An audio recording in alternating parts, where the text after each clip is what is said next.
ದೇವರು ಪ್ರೀತಿಸುವ ಪ್ರೀತಿಯ ಬಿಗ್ ಜೆ ಟಿ ವಿ ಪ್ರಿಯ ವೀಕ್ಷಕರಿಗೆ ನಮ್ಮ ಕರ್ತನಾದ ಯೇಸು ಕ್ರಿಸ್ತನ ಹೆಸರಿನಲ್ಲಿ ನಿಮ್ಮನ್ನು ವಂದಿಸಿ ಸ್ವಾಗತ ಬಯಸ್ತಿದ್ದೇವೆ. ಬನ್ನಿರಿ, ದೇವರ ವಾಕ್ಯವನ್ನು ಇಂದು ನಾವು ದಾನಿಯೇಲ್ ಗ್ರಂಥದಿಂದ ಅಧ್ಯಯನ ಮಾಡಿಕೊಳ್ಳೋಣ. ದಾನಿಯೇಲ್ ಗ್ರಂಥ 10ನೇ ಅಧ್ಯಾಯ, the book of Daniel chapter 12.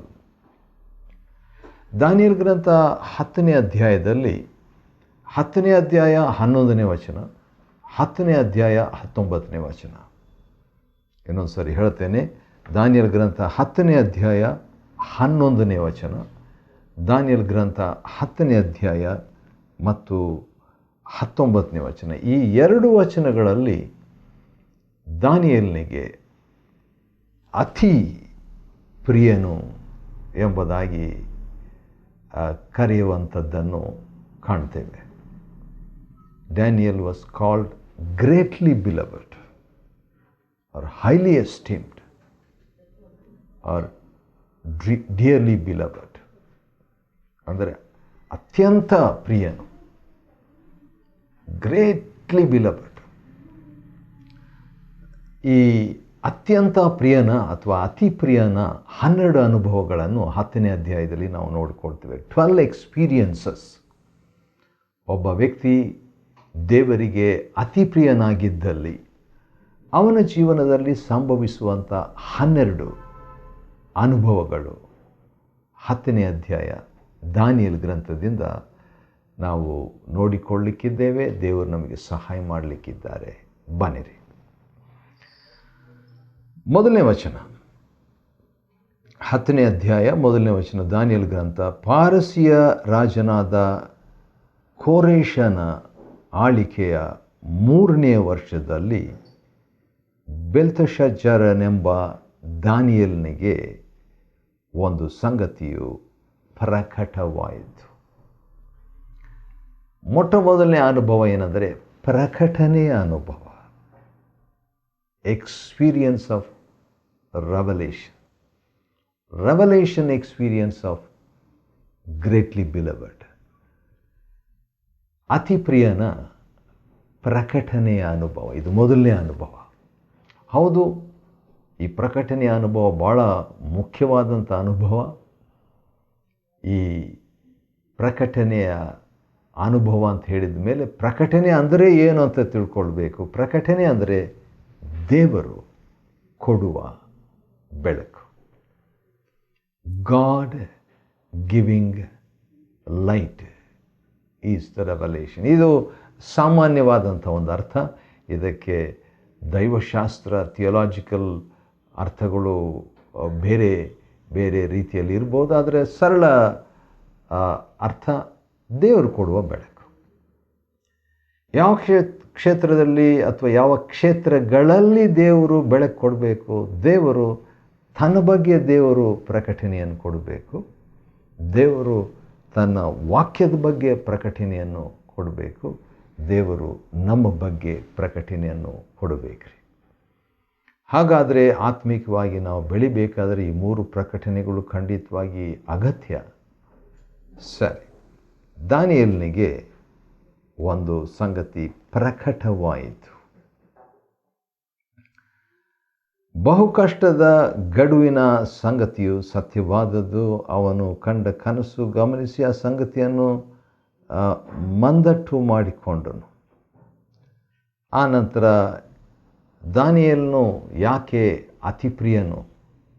10ನೇ ಅಧ್ಯಾಯ ಮತ್ತು 11ನೇ ವಚನ, 10ನೇ ಅಧ್ಯಾಯ 19ನೇ ವಚನ ದಾನಿಯೇಲ್ ಪ್ರಕಾರ ಯಾಕೆ ಅವನು ಅತಿ ಪ್ರಿಯನು ಮತ್ತು ಅತಿ ಪ್ರಿಯನ ಅನುಭವಗಳು 12. ಅದರಲ್ಲಿ ಮೊದಲನೇ ಅನುಭವ ಪ್ರಕಟಣೆಯ ಅನುಭವ, ಎರಡನೇ ಅನುಭವ 2ನೇ ವಚನದಲ್ಲಿ ಇದೆ. ಆ ಕಾಲದಲ್ಲಿ ದಾನಿಯೇಲನಾದ ನಾನು 3 ವಾರ ಶೋಕಿಸುತ್ತಿದ್ದೆನು. ಶೋಕದ ಅನುಭವ, ಅತಿ ಪ್ರಿಯನ ಅನುಭವ ಏನೆಂದರೆ ಶೋಕದ, ದುಃಖದ ಅನುಭವ. ದುಃಖ ಅಂತ ಹೇಳಿದ್ರೆ ಎಂಥ ದುಃಖ? 2ನೇ ಕೊರಿಂಥ 7:10 ಲೋಕದ ದುಃಖ ಅಥವಾ ಲೌಕಿಕ ದುಃಖ ಅಂತಿದೆ ಮತ್ತು ದೈವಿಕ ದುಃಖ ಅಂತ ಹೇಳಿಬಿಟ್ಟಿದೆ. ಲೋಕದ ದುಃಖ ಆತ್ಮಿಕ ಮರಣಕ್ಕೆ ಆಸ್ಪದ, ಆದರೆ ದೈವಿಕ ದುಃಖ ಅದು ಮಾನಸಾಂತರಕ್ಕೆ ಮತ್ತು ರಕ್ಷಣೆಗೆ ಅದು ಕಾರಣವಾಗ್ತದೆ, ಆಸ್ಪದವಾಗ್ತದೆ. ಆದ ಕಾರಣ ದಾನಿಯೇಲನಿಗೆ ಆದಂಥದ್ದು ದೈವಿಕವಾದ ದುಃಖ, ಲೌಕಿಕವಾದ ದುಃಖ ಅಲ್ಲ. ಚಿಂತೆಗೆ ಇನ್ನೊಂದು ಹೆಸರು ಲೌಕಿಕವಾದ ದುಃಖ. ಸರಿ, ಅದು ಎರಡನೇ ಅನುಭವವಾಗಿರ್ತದೆ, ಅವನು ಶೋಕಿಸುತ್ತಿದ್ದನು ಅಂತ ಹೇಳ್ಬಿಟ್ಟು.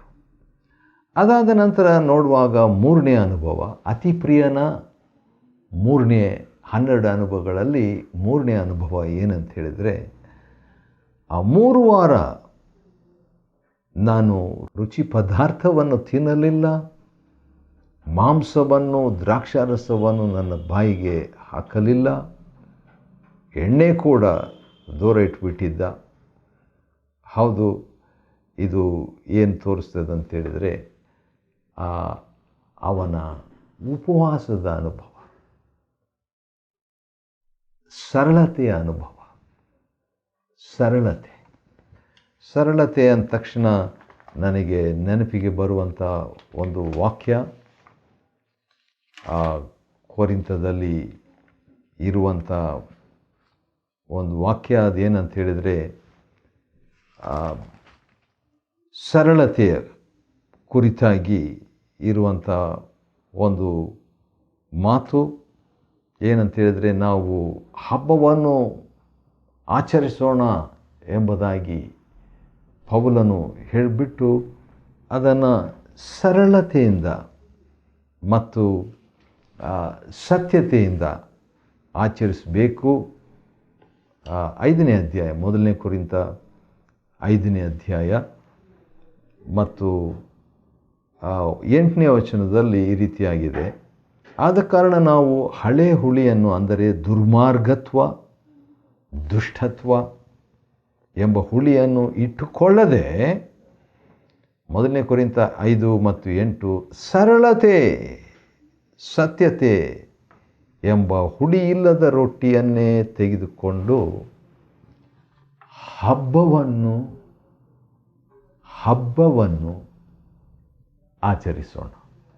ಆದರೆ ಹೊಸ ಒಡಂಬಡಿಕೆಯಲ್ಲಿ ಹಬ್ಬ ಮಾಡೋಣ ಅಂತ ಹೇಳ್ಬಿಟ್ಟು 2 ಕಡೆ ಕನಿಷ್ಠ ಬರ್ತದೆ. ಒಂದು 1 ಕೊರಿಂಥ 5 ಸರಳತೆ ಇದ್ದರೆ ಹಬ್ಬ,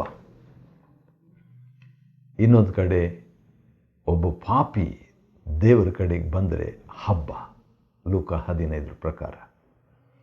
ಇಲ್ಲಿ ನೋಡುವಾಗ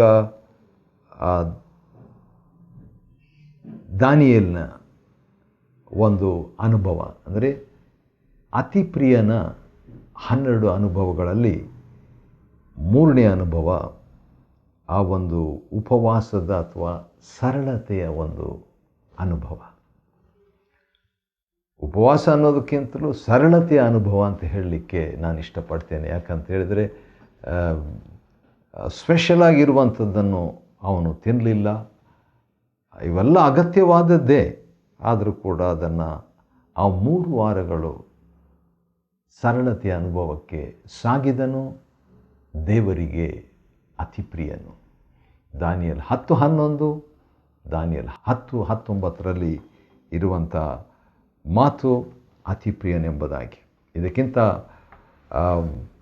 ಮುಂಚೆ ಅತಿ ಪ್ರಿಯನ ಬಗ್ಗೆ 9ನೇ ಅಧ್ಯಾಯದಲ್ಲಿ 27 ವಿಷಯಗಳು ಇವೆ, ಆದರೆ ಇಲ್ಲಿ ಅತಿ ಪ್ರಿಯನ ಅನುಭವ 12 ನಾವು ನೋಡ್ತಾ ಇದ್ದೇವೆ. ಇನ್ನೊಂದು ಅನುಭವ 5ನೇ ವಚನದಲ್ಲಿ ನೋಡುವಾಗ, ಅವನು ಕಣ್ಣೆತ್ತಿ ನೋಡಲು ನಾರಿನ ಬಟ್ಟೆಯನ್ನು ಹೊದ್ದುಕೊಂಡು ಉಫಜಿನ ಅಪರಂಜಿಯ ಪಟ್ಟಿಯನ್ನು ಸೊಂಟಕ್ಕೆ ಬಿಗಿದುಕೊಂಡು ಒಬ್ಬ ಪುರುಷನು ನನಗೆ ಕಾಣಿಸಿದನು. ಈ ಪುರುಷನು ಯಾರು ಎಂಬುದಾಗಿ ನೋಡುವಾಗ 2 ರೀತಿಯಿಂದ ಅರ್ಥ ಮಾಡಿಕೊಳ್ಬೋದು. ಹೌದು, ದೇವದೂತನು. ಇನ್ನೊಂದು ರೀತಿಯಲ್ಲಿ ನೋಡುವಾಗ ಯೇಸು ಕ್ರಿಸ್ತನು. ಹೌದು, ಹಳೆ ಒಡಂಬಡಿಕೆಯಲ್ಲಿ ಯೇಸು ಕರ್ತನು ಕಾಣಿಸಿಕೊಳ್ಳುವಂಥದ್ದನ್ನು ನಾವು ನೋಡ್ತೇವೆ. ಆದ ಕಾರಣ ಇವನ ಡಿಸ್ಕ್ರಿಪ್ಷನ್ಸು, ಈತನ ಡಿಸ್ಕ್ರಿಪ್ಷನ್ಸು ಅಥವಾ ವರ್ಣನೆ ನೋಡಿದರೆ ಪ್ರಕಟಣೆ 1 13ರಿಂದ 15 ವಚನಗಳಲ್ಲಿ ಇರುವಂಥ ಒಂದು ವರ್ಣನೆ ಇಲ್ಲಿದೆ. ಕೆಲವು ಸಾರಿ ನಾವು ನೋಡುವಾಗ ದೇವದೂತನು ಬಂದು ಮಾತಾಡ್ತಾ ಇರ್ತಾನೆ, ಇದ್ದಕ್ಕಿದ್ದ ಹಾಗೆ ದೇವರು ಮಾತಾಡುವಂಥದ್ದನ್ನು ಕೂಡ ನೋಡ್ತೇವೆ ರೀ. 2 ಉದಾಹರಣೆ ಹೇಳ್ಬೋದು. ಆದಿಕಾಂಡ 18ರಲ್ಲಿ ದೇವದೂತರು ಬಂದು ಅಬ್ರಹಾಮನ ಹತ್ರ ಮಾತನಾಡಿದರು. ಮಾತಾಡ್ತಾ ಇದ್ದಾಗ ಇದ್ದಕ್ಕಿದ್ದಂತೆ ಯೆಹೋವನು ಅಬ್ರಹಾಮನಿಗೆ ಎಂಬುದಾಗಿ, ಅಂದರೆ ದೇವರೇ ಅಬ್ರಹಾಮನ ಹತ್ರ ಮಾತಾಡಿದನಂತ. ಹಾಗಾದರೆ ದೇವದೂತರು ಇದ್ದರು, ಇದ್ದಕ್ಕಿದ್ದ ಹಾಗೆ ದೇವರ ಸನ್ನಿಧಾನವನ್ನು ಅವರು ತಂದಿದ್ದರಿಂದ ದೇವರು ಮಾತಾಡಿದರು ಎಂಬುದಾಗಿ. ಅಥವಾ ಇನ್ನೊಂದು ಉದಾಹರಣೆಯನ್ನು ನಾವು ನ್ಯಾಯಸ್ಥಾಪಕರ ಪುಸ್ತಕದಲ್ಲಿ ನೋಡ್ತೇವೆ. 6ನೇ ಅಧ್ಯಾಯದಲ್ಲಿ 21ರಿಂದ 23ರವರೆಗೆ ದೇವದೂತನು ಬಂದು ಗಿದ್ಯೋನ ಹತ್ರ ಮಾತಾಡ್ತಿದ್ದಾನೆ. ಆದರೆ ಇದ್ದಕ್ಕಿದ್ದ ಹಾಗೆ ದೇವದೂತನಂತ ಬರೆದಿಲ್ಲ. ಮೊದಲು ದೇವದೂತನಂತ ಬರೆದಿದೆ, ಅನಂತರ ಯೆಹೋವನ ದೂತನಂತ ಬರೆದಿದೆ, ಅನಂತರ ಯೆಹೋವನು ಅಂತ ಬರೆದಿದೆ. ಹಾಗಾದರೆ ದೇವದೂತನು ದೇವರ ಸಾನ್ನಿಧ್ಯವನ್ನು ತಂದದ್ದರಿಂದ ದೇವರು ತಾನೇ ಮಾತನಾಡಿದ್ದನು. ದೇವರು ಸಾರ್ವಭೌಮನು ಮಾತ್ರವಲ್ಲ, ದೇವರು ಸರ್ವವ್ಯಾಪಿ. ದೇವದೂತನು ಮಾತಾಡ್ತಿದ್ದರೆ ದೇವರು ಪರಲೋಕದಲ್ಲಿ ಇದ್ದನೆಂಬುದಾಗಿ ತಿಳ್ಕೊಳ್ಬಾರ್ದು. ದೇವದೂತನು ದೇವರ ಸನ್ನಿಧಾನವನ್ನು ತರುವುದಕ್ಕೆ ತಂದಂಥ ವ್ಯಕ್ತಿಯಾಗಿದ್ದನು ಅಂತ. ಅದೇ ರೀತಿಯಾಗಿ ಇಲ್ಲಿ ದೇವದೂತನೇ ಇಲ್ಲಿ ಬಂದಿರೋದು, ಆದರೆ ಕ್ರಿಸ್ತನ ಸಾನ್ನಿಧ್ಯವನ್ನು ತಂದ ವ್ಯಕ್ತಿಯಾಗಿದ್ದನು ಅಥವಾ ದೇವರ ಸಾನ್ನಿಧ್ಯವನ್ನು ತಂದ ವ್ಯಕ್ತಿಯಾಗಿದ್ದನು. ಹೌದು, ಮ್ಯಾಥ್ಯೂ ಹೆನ್ರಿ ಎಂಬ ವೇದಶಾಸ್ತ್ರಜ್ಞರು, ಬೈಬಲ್ ಪಂಡಿತರು ಇದು ಕ್ರಿಸ್ತನೇ ಸಾಕ್ಷಾತ್ ಎಂಬುದಾಗಿ ಹೇಳ್ತಾರೆ. ಆದರೆ ನಾವು ಅದನ್ನು 2 ರೀತಿಯಿಂದಲೂ ತಗೊಳ್ಳೋಣ. ಹೌದು, ದೇವದೂತನೇ, ಆದರೆ ದೇವದೂತನು ಕ್ರಿಸ್ತನ ಸಾನ್ನಿಧ್ಯವನ್ನು ತಂದು ಕ್ರಿಸ್ತನೂ ಮಾತಾಡುವಂಥದ್ದು, ದೇವದೂತನು ಮಾತನಾಡುವಂಥದ್ದು ಎಂಬುದಾಗಿ ತಿಳ್ಕೊಳ್ಳೋಣ್ರಿ. ಸರಿ, ಹಾಗಾದರೆ ಅತಿಪ್ರಿಯನ 12 ಅನುಭವಗಳಲ್ಲಿ 4ನೇ ಅನುಭವ ಏನಂದರೆ ದರ್ಶನದ ಅನುಭವ. ದೇವದೂತನ ದರ್ಶನವಾಗಿರ್ಬೋದು ಅಥವಾ ಕ್ರಿಸ್ತನ ದರ್ಶನವಾಗಿರ್ಬೋದು, ಆ ರೀತಿಯಾಗಿ. ಹಾಗೆ ನಾವು ಮುಂದುವರಿಯುವುದಾದರೆ ದಾನಿಯೇಲನು ಒಬ್ಬನೇ ಆ ದರ್ಶನವನ್ನು ಕಂಡದ್ದಾಗಿ ಸಾಕ್ಷಿ ಕೊಡ್ತಾನೆ 7ನೇ ವಚನದಲ್ಲಿ. ಬೇರೆಯವರು ಜೊತೆಗಿದ್ದವರು ಆ ದರ್ಶನವನ್ನು ಕಾಣಲಿಲ್ಲ. ಯಾವ ರೀತಿಯಾಗಿ ಅಪೊಸ್ತಲಕೃತ್ಯ 9ನೇ ಅಧ್ಯಾಯ 7ನೇ ವಚನದಲ್ಲಿ ಪೌಲನಿಗೆ ದರ್ಶನವಾಗ್ತದೆ, ಆದರೆ 22ನೇ ಅಧ್ಯಾಯ 9ನೇ ವಚನ ಅಪೊಸ್ತಲಕೃತ್ಯದಲ್ಲಿ ಪೌಲನು ಹೇಳ್ತಾನೆ, ಜೊತೆಗಿದ್ದವರಿಗೆ ಆ ದರ್ಶನ ಆಗಲಿಲ್ಲ, ಅವರು ಕೇಳಿಸ್ಕೊಳ್ಳಿಲ್ಲ ಆ ಒಂದು ಸ್ವರ ಅಂತ ಹೇಳ್ಬಿಟ್ಟು. ಮತ್ತು ಆ ಅದ್ಭುತ ದರ್ಶನ ಕಂಡು ದಾನಿಯೇಲನಿಗೆ ಏನಾಯ್ತು ಅಂದರೆ ಶಕ್ತಿಯನ್ನೆಲ್ಲ ಕಳ್ಕೊಂಡೇನು ಅಂತ ಹೇಳ್ಬಿಟ್ಟು 8ನೇ ವಚನದಲ್ಲಿ ಹೇಳ್ತಾನೆ. ಸಿಂಹಗಳ ಗವಿಯಲ್ಲಿದ್ದಾಗ ಧೈರ್ಯವಾಗಿದ್ದಂಥ ದಾನಿಯೇಲನು ದೇವದರ್ಶನವಾದಾಗ ಶಕ್ತಿಯನ್ನೆಲ್ಲ ಕಳ್ಕೊಂಡೆ ಎಂಬುದಾಗಿ ಹೇಳ್ತಾನೆ. ಆದರೂ 9ನೇ ವಚನ 10ನೇ ಅಧ್ಯಾಯ 9ನೇ ವಚನದಲ್ಲಿ ಅತಿಪ್ರಿಯನ 12 ಅನುಭವಗಳಲ್ಲಿ 5ನೇ ಅನುಭವ ಏನೆಂಬುದಾಗಿ ನೋಡುವಾಗ ದೇವರ ಸ್ವರವನ್ನು ಕೇಳಿಸಿಕೊಳ್ಳುವಂಥದ್ದು. ದೇವರ ಪರವಾಗಿ ದೇವರ ಪ್ರತಿನಿಧಿ, ಅದು ಕ್ರಿಸ್ತನೇ ಆಗಿರ್ಬೋದು, ದೇವದೂತನೇ ಆಗಿರ್ಬೋದು, ದೇವರ ಸಾನ್ನಿಧ್ಯವೋ ದೇವರ ಸ್ವರವನ್ನು ಕೇಳಿಸಿಕೊಳ್ಳುವಂತೆ ಮಾಡಿತು. ಆ ಮಾತಿನ ಶಬ್ದವನ್ನು, ಅವನು ಮಾತನಾಡುವ ಶಬ್ದವನ್ನು ಕೇಳಿದನಂತ ಹೇಳ್ಬಿಟ್ಟು ಅದು ಒಂದು ಅನುಭವ. ಅತಿಪ್ರಿಯನ 6ನೇ ಅನುಭವ ನಾವು ನೋಡಿಕೊಳ್ಳೋಣ. ಅದೇನಂತ ಹೇಳಿದರೆ, ಅವನು ಆ ಶಬ್ದ ಕೇಳಿಬಿಟ್ಟು ಅಡ್ಡ ಬಿದ್ದುಬಿಟ್ಟಿದ್ದ ದಾನಿಯೇಲನು. ಆಗ ನನಗೆ ಹಸ್ತಸ್ಪರ್ಶವಾಯಿತು. ಅತಿ ಪ್ರಿಯನ 6ನೇ ಅನುಭವ ಹಸ್ತ ಸ್ಪರ್ಶದ ಅನುಭವ. God touching him. ಯಾಕಂದರೆ ಬಲಹೀನನಾಗ್ಬಿಟ್ಟಿದ್ದಾನೆ. ಆದ ಕಾರಣ ದೇವ್ರ ಶಕ್ತಿ ದಾನಿಯೇಲ್ ಬೇಕಾಗಿತ್ತು. ಆ ರೀತಿಯಾಗಿ ಮಾತಾಡಿಬಿಟ್ಟು ಹೇಳ್ತಾನೆ, ಅತಿ ಪ್ರಿಯನೇ ಅಂತ ಹೇಳ್ಬಿಟ್ಟು 11ನೇ ವಚನದಲ್ಲಿ. ಹೌದು, ಅದಾದ ನಂತರ ಅವನು ನಿಲ್ಲುವ ಅನುಭವವನ್ನು ಹೊಂತಾನೆ. ಬಿದ್ದು ಹೋಗಿದ್ದಾನೆ, ಈಗ ಅತಿ ಪ್ರಿಯನೇ ಅಂತ ಹೇಳ್ಬಿಟ್ಟು ಹೇಳಿದ ತಕ್ಷಣ, ದೇವ್ರ ಸ್ವರವನ್ನು ಕೇಳಿದ ತಕ್ಷಣ, ಒಂದು ಸ್ಪರ್ಶವನ್ನು ಸಿಕ್ಕಿದ ತಕ್ಷಣ ಅವನು ನಿಂತುಕೊಳ್ಳುವಂಥ ಅನುಭವ, ಅತಿ ಪ್ರಿಯನ ಅನುಭವ. ಅದನ್ನು 11ನೇ ವಚನದಲ್ಲಿ ನಾವು ನೋಡ್ತೇವೆ ರೀ. ಅದಾದ ಮೇಲೆ ನೋಡುವಾಗ ಇನ್ನೊಂದು ಅನುಭವವನ್ನು 12ನೇ ವಚನದಲ್ಲಿ ನೋಡ್ತೀವಿ. 10ನೇ ಅಧ್ಯಾಯ 12ನೇ ವಚನ ದಾನಿಯೇಲ್ ಗ್ರಂಥದಲ್ಲಿ ಅದೇನಂತ ಹೇಳಿದರೆ, ತಗ್ಗಿಸಿಕೊಳ್ಳುವ ಅನುಭವ, ಅತಿ ಪ್ರಿಯನ ಅನುಭವ. ನೀನು ಅತಿ ಪ್ರಿಯನಂತ 9ನೇ ಅಧ್ಯಾಯ 11ನೇ ವಚನದಲ್ಲಿ ಹೇಳಿದೆ. 9ರಲ್ಲಿನೂ ಇದೆ 23ನೇ ವಚನದಲ್ಲಿ. ಆದರೆ ಈಗ ನಾವು 10ನೇ ಅಧ್ಯಾಯ ನೋಡ್ತಿದ್ದೀವಲ್ಲ, 10, 11ರಲ್ಲಿ ಅತಿ ಪ್ರಿಯನು, 10, 12ರಲ್ಲಿ ತಗ್ಗಿಸಿಕೊಂಡವನು ಅಂತ ಹೇಳ್ಬಿಟ್ಟು. ಅತಿ ಪ್ರಿಯನ ಅನುಭವ, ತಗ್ಗಿಸಿಕೊಳ್ಳುವಂಥ ಅನುಭವ. ಅದು 8ನೇ ಅನುಭವ. ಆನಂತರ 13ನೇ ವಚನ ನಾವು ನೋಡುವಾಗ 10, 13 ಆವಾಗ ಏನಾಗ್ತದೆ, ಪ್ರಧಾನ ದಿವ್ಯ ಪಾಲಕರಲ್ಲೊಬ್ಬನಾದ ಮಿಖಾಯೇಲನು ನನ್ನ ಸಹಾಯಕ್ಕೆ ಬಂದನು ಎಂಬ ವರ್ತಮಾನವನ್ನು ದೇವದೂತನು ಹೇಳ್ತಾನೆ.